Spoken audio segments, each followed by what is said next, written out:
congratulations, it's a boy. Or congratulations, it's a girl. As a pediatrician for nearly 20 years, that's how many of my patient relationships began. Our bodies declare our sex. Biological sex is not assigned. Sex is determined at conception by our DNA, stamped into every cell of our bodies. Human sexuality is binary. Either you have a normal Y chromosome and develop into a male, or you don't, and you will develop into a female. There are at least 6,500 genetic differences between men and women.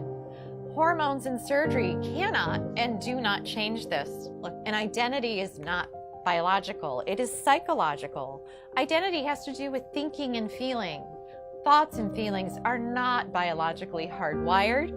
Our thinking and feeling may be factually right or factually wrong. For example, if I walk into my doctor's office today and say, "Hi, I'm Margaret Thatcher," my physician will say I am delusional and give me an antipsychotic. However, if instead I walked in and said, "I am a man," he would say, "Congratulations, you're transgender."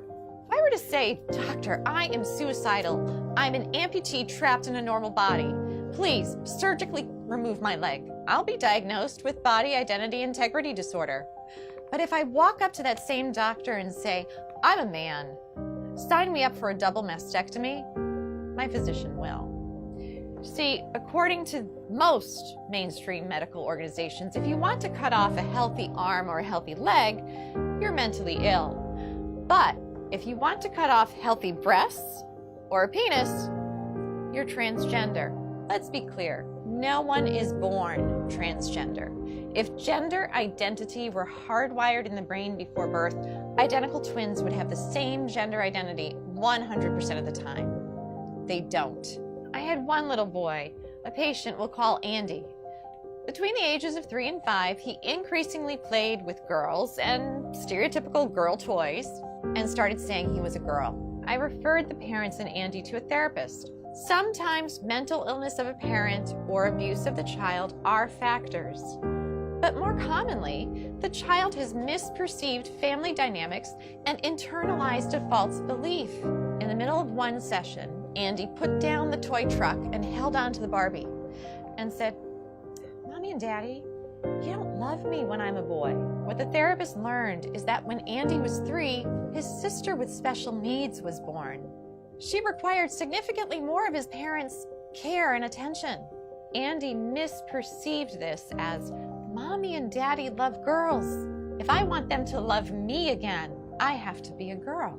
With family therapy, Andy got better. Today, Andy's parents would be told something quite different. They would hear, "This is who Andy really is. You must change his name, ensure that everyone treats him as a girl, or else he will commit suicide."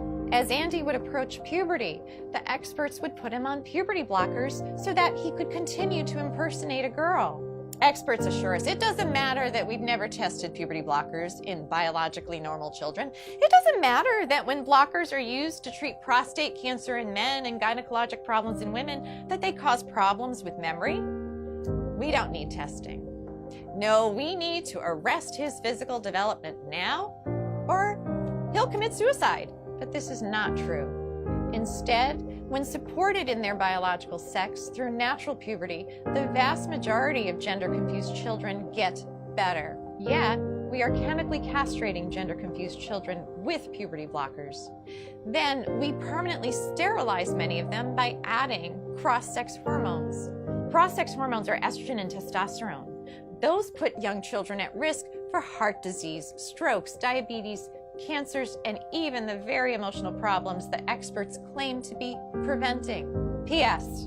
If a girl who insists she is a man has been on testosterone daily for 1 year, she's cleared to get a bilateral mastectomy at age 16. Now, mind you, the American Academy of Pediatrics recently came out with a report that urges pediatricians to caution teenagers about getting tattoos because tattoos are essentially permanent and can cause scarring.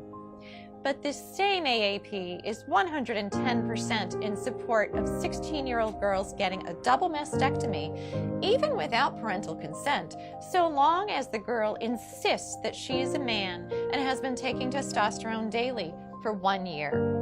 Let's be clear, to indoctrinate all children from preschool forward with the lie that they could be trapped in the wrong body disrupts the very foundation of a child's reality testing. If a child can't trust the reality of their physical bodies, who or what can they trust? Transgender ideology in schools is psychological abuse that often leads to chemical castration, sterilization, and surgical mutilation. If that's not child abuse, ladies and gentlemen, what is?